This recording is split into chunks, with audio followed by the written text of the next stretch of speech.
Alright guys, what are we talking about this time?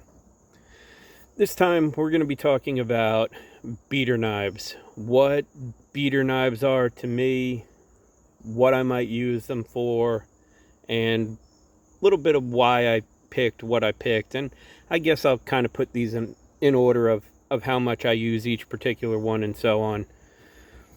Normally there would have been PM2 in here. One of these other ones would have been bumped. However, one of my kids decided they wanted the other all-black S30V PM2 that I had that was one of my beaters, so that one's gone. This one's slowly getting there. Is definitely going to be in the mix at some point. But we'll talk about these five. These are going to be my 5 most used folders. I do have some fixed blades. Maybe I'll do a separate video on that. And before I get too much into this, if there's any kind of weird background noise, I live in the middle of farm country and they are harvesting some stuff right now. It's about a mile away from me, but I can definitely hear the machinery going. Out in the middle of nowhere, a lot of fields, the sound carries really, really far.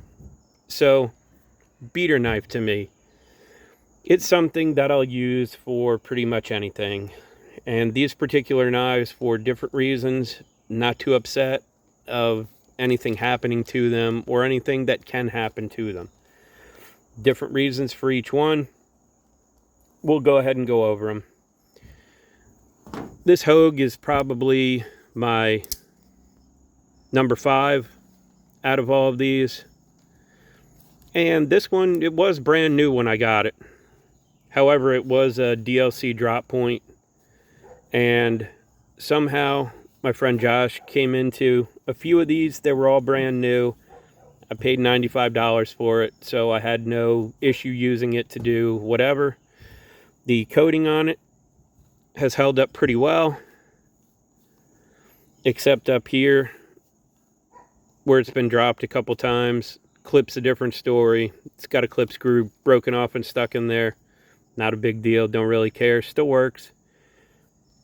This does have the Tanto blade that came from Hogue that I put in here instead to test, and I never took it out. I like it better. I use the bottom portion to cut with, and I use the tip up here to scrape with if I need to use it as a scraper. This one, number 5. Number 4, the Spartan field grade Aster in XHP. I actually like this knife quite a bit. The thing I don't like about it is the detent is, it's there, it's horrible. If you've ever had a Bradley 2, it is about 3 times as light as the detent on a Bradley 2. It's nothing wrong with it, it's just not something I carry around all the time with me when I'm doing specific things at the house, or if I know I have specific things to do at work. This might be something I take with me. Not worried about what happens to the edge, the blade, anything like that. So this would be number 4. Number 3 is going to be the 20.5 in K110.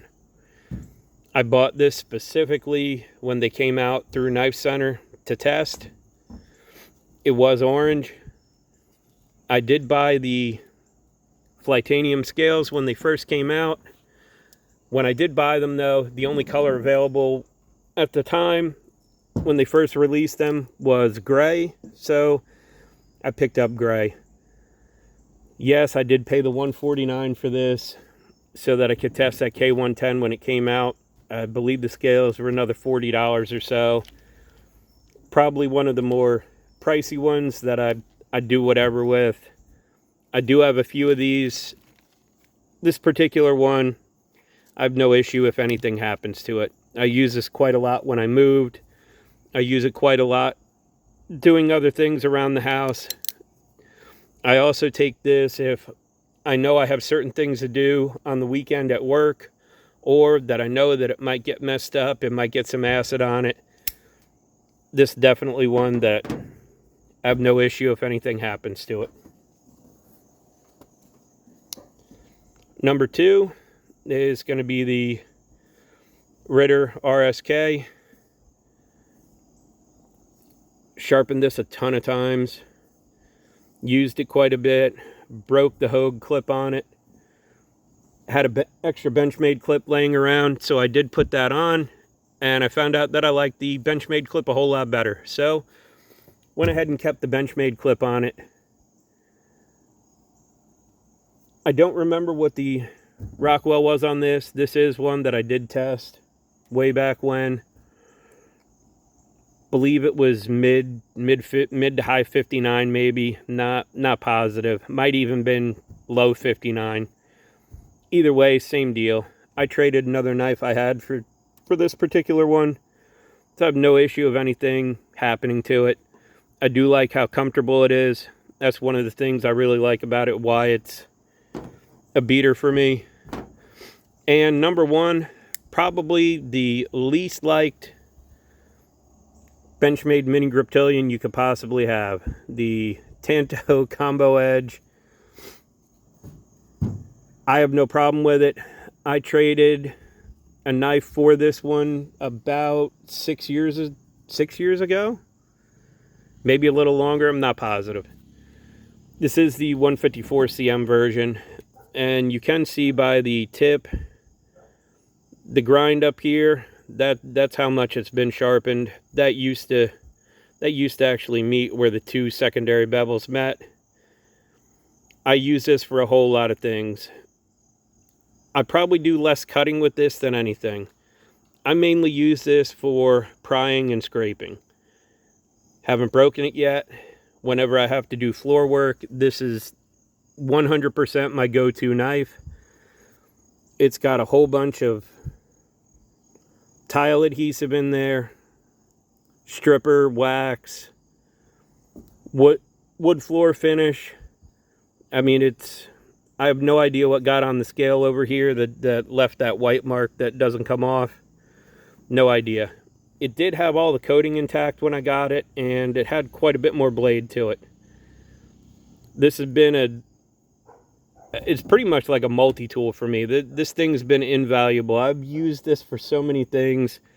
It's crazy. I expected it to break long ago. I've never taken it apart.